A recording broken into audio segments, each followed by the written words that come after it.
इस वीडियो में एलिसीड के चैप्टर 141 और 142 को एक्सप्लेन किया गया है। अगर इसके पहले के वीडियो नहीं देखे हो तो कमेंट बॉक्स में प्लेलिस्ट का लिंक है, जाकर देख सकते हो। चैप्टर शुरू होता है और प्रिंसिपल बोलता है, मुझे कोई आइडिया नहीं था कि ऐसा कुछ हुआ है और मैं यहाँ आराम से पीसफुल लाइफ जी रहा हूँ। जियोंग कहती है, आप ऐसा मत बोलो, आपने हमारी कंट्री के लिए काफ़ी कुछ किया है, प्लस अभी भी आप काम ही कर रहे हो। प्रिंसिपल बोलता है, हाँ, पर अगर मैं थोड़ा ध्यान देता तो मैं सुपिल को ये सब करने से रोक देता। वैसे अभी बेगडू की कैसी सिचुएशन है? जियोंग कहती है, कांगसू ने चेयरमैन का टाइटल ले लिया है और बोला है कि जो भी हुआ वो उन सब की रिस्पॉन्सिबिलिटी लेगा। प्रिंसिपल बोलता है, ये काफ़ी बुरा हुआ कि बेगडू थोड़े वक्त के लिए प्रॉपरली फंक्शन नहीं कर पाएगी, प्लस हमने एक स्ट्रॉन्ग अवेकेंड वन खो दिया है। वैसे जियो अभी कैसा है? जियोंग कहती है, मिस्टर कर्टन ने उसको हील कर दिया है। प्रिंसिपल हैरान होते हुए बोलता है, क्या कर्टन ने हील किया है? ये तो काफ़ी अनएक्सपेक्टेड था। चलो, कम से कम अब मैं जियो को अकेडमी में दोबारा देख पाऊंगा। सीन शिफ्ट होता है और जियो के दोस्त पूछते हैं, तुम अब कैसा फील कर रहे हो? जियो कहता, मुझे पहले से बेहतर लग रहा।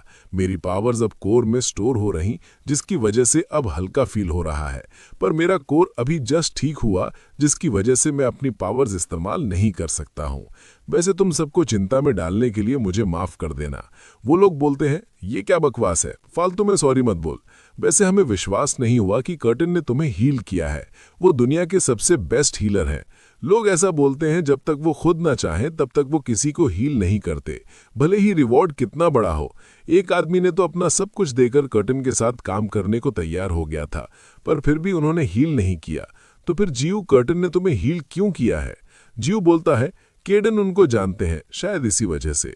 हम एक सीन देखते हैं जहां केडन कहता है, तेरा तो पोर ठीक हो गया है, तो फिर अब क्यों दुखी है? जियो बोलता है, पर अब आपको कर्टन को कुछ इंपॉर्टेंट देना पड़ेगा। केडन कहता है, उस वक्त कर्टन मेरे साथ था, इसलिए मैं तुझे बता नहीं पाया। उसने जो मेरे से मांगा है वो मेरे लिए कोई बड़ी बात नहीं है। जियो बोलता है, आपको मेरे से झूठ बोलने की कोई जरूरत है। केडन बोलता है, मैं झूठ नहीं बोल रहा, उसने मुझे कैट में ट्रांसफॉर्म होते देखकर वो स्किल सिखाने को बोल दिया था। जियो पूछता है, क्या बस उनको ये सीखना है कि कैट में कैसे ट्रांसफॉर्म होते हैं? केडन बोलता है, हाँ, और वो स्किल मेरे लिए कुछ खास इंपॉर्टेंट नहीं है। जियो पूछता है, पर ये तो उनको धोखा देना हुआ ना? केडन बोलता है, कर्टन ने मुझसे खुद ये स्किल मांगी है, जबकि मैंने उसको बताया है कि इसके कुछ साइड इफेक्ट्स हैं। ये स्किल मेरे लिए बेकार है, पर शायद उसके लिए काम की निकल जाए। सुबिन कहती है, यार, कर्टन और केडन दोनों कितने ज्यादा हॉट हैं। लगता है सारे वर्ल्ड रैंकर हॉट होते हैं। जियो, क्या कर्टन तुम्हारे घर में रुकने वाले हैं? जियो बोलता है, हाँ, वो कुछ वक्त के लिए यहीं रहेंगे। सुबिन कहती है, जियो, तू जल्दी से ठीक होके घर वापस जा। सीन शिफ्ट होता है और कर्टन ट्रेनिंग कर रहा होता है। वो सोचता है, अबे यार, ये काम क्यों नहीं कर रहा है? मुझे फील हो रहा है मैं ऑलमोस्ट पहुंच ही गया हूँ, पर फिर भी नहीं हो पा रहा। मेरे को याद है कि केडन ने मुझे क्लियरली सिखाया था, तो फिर मैं ये क्यों नहीं कर पा रहा हूँ? मुझे इतना इम्पेशेंस नहीं होना चाहिए। मैंने तो अभी बस शुरुआत ही की है, पर इसको देखो तो ये पूरा परफेक्ट कैट की तरह बिहेव कर रहा है। केडन बोलता है, ओह, तू काफी करेक्ट टाइम पे आया है, कैट्स को खाना खिला दे। कर्टन सोचता है, अबे यार, ये सब मैं क्यों कर रहा हूँ? ये कमीना बस अपनी स्किल शो ऑफ कर रहा। मैं आज ही इस स्किल को सीख कर रहूंगा। सीन शिफ्ट होता है और हम एक खतरनाक सी कैट की शैडो देखते हैं। ये देखकर केडन थोड़ा हैरान रह जाता है। कर्टन बोलता है, देख, मैंने कर दिखाया। केडन पूछता है, कर्टन, क्या ये तू ही है? कर्टन बोलता है, हाँ, चल अब बता मैं कैसा दिख रहा हूँ। केडन कहता है, बिल्कुल वैसे ही जैसे कैट्स होते हैं। पर एक सेकंड, तेरा कान ऐसा क्यों है? केडन सुबिन की बात याद करता है, जहां वो बोलती है, जिन कैट्स के कान हाफ कट होते हैं उन्हें न्यूटर्ड बोलते हैं, मतलब उनके पास रिप्रोडक्टिव ऑर्गन नहीं होता। ये याद करके केडन तो सदमे में चला जाता है। सीन शिफ्ट होता है और कर्टन दुखी होकर साइड में बैठा होता है। केडन पूछता है, क्या तू ठीक है? मैं समझ सकता हूं कि ये ऐसा रिएक्ट क्यों कर रहा। इसने इतनी सारी कैट्स में से न्यूटर्ड वाली चूज कर ली है। तभी कर्टन पूछता है, केडन, इसका साइड इफेक्ट ये है कि मैं दूसरे बॉडी में नहीं बदल सकता हूं ना? केडन बोलता है, हाँ, मुझे फ्यूचर का तो नहीं पता, पर अभी नहीं बदल पाएगा, क्योंकि मैंने जितनी बार भी ट्राई किया मेरे से नहीं हुआ था। कर्टन कहता है, इसका मतलब मुझे इस पतली बॉडी में ही रहना पड़ेगा जब तक मैं इस प्रॉब्लम से निपट ना लूं।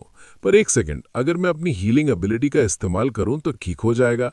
केडन बोलता है, पर यह बदलने से ज्यादा हील होना हुआ ना? कर्टन कहता है, हाँ तू बिल्कुल सही समझ रहा। केडन सोचता है ये साला पूरा पागल हो गया है। सीन शिफ्ट होता है और केडन बोलता है, लगता है तूने काफी अच्छे से रेस्ट किया है, तू अभी काफी बेहतर लग रहा। पहले तो ट्रीटमेंट से रिजेक्ट कर दिया था, पर अब देखो कितना ज्यादा खुश है। कर्टन कहता है, बकवास बंद करो, मेरे पास ज्यादा वक्त नहीं है। इतना बोलकर वो जियो को हील करना स्टार्ट कर देता है।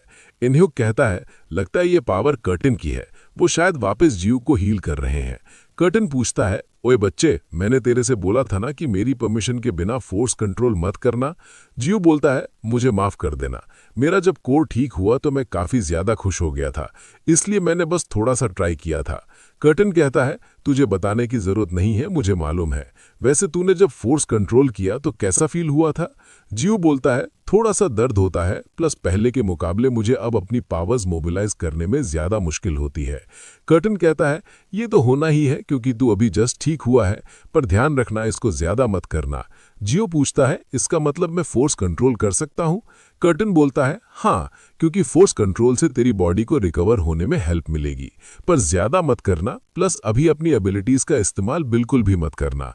तुझे अब सिर्फ मेरी ट्रीटमेंट की जरूरत है, इसलिए अब तू घर वापस जा सकता है। तभी वहां इनह्युक और जियोंग आ जाते हैं।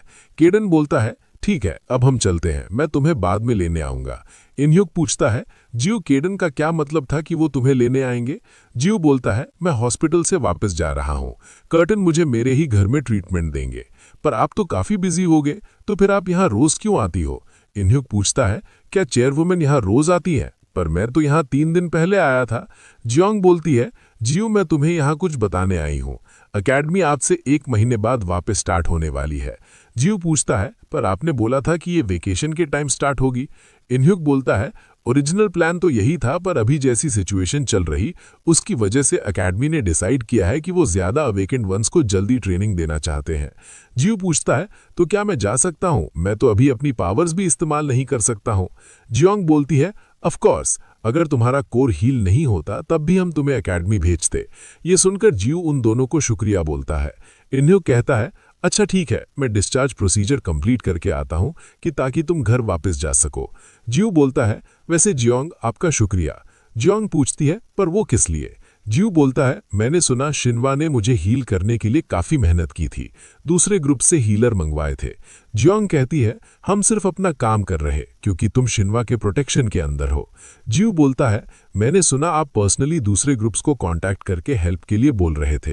केडन और कर्टन ने मुझे बताया कि किसी ग्रुप लीडर का ऐसा करना नॉर्मल नहीं है, इसके लिए आपका शुक्रिया, मैं ये काफी ज्यादा अप्रिशिएट करता हूँ। जियोंग कहती है, मैं भी तुम्हें रिकवर होने के लिए थैंक यू बोलना चाहती हूँ। ये सुनकर जियो शर्मा जाता है। वो कुछ बोलना ही जा रहा होता है कि तभी वहां इनह्युक आके कहता है, मैंने सारा प्रोसीजर कंप्लीट कर लिया, अब तुम घर जा सकते हो। उसको देखकर जियो और जियोंग थोड़ा ऑकवर्ड हो जाते हैं। इसी के साथ ये चैप्टर यहीं पर खत्म होता है। नेक्स्ट चैप्टर अगले वीडियो में, तब तक के लिए बाय बाय।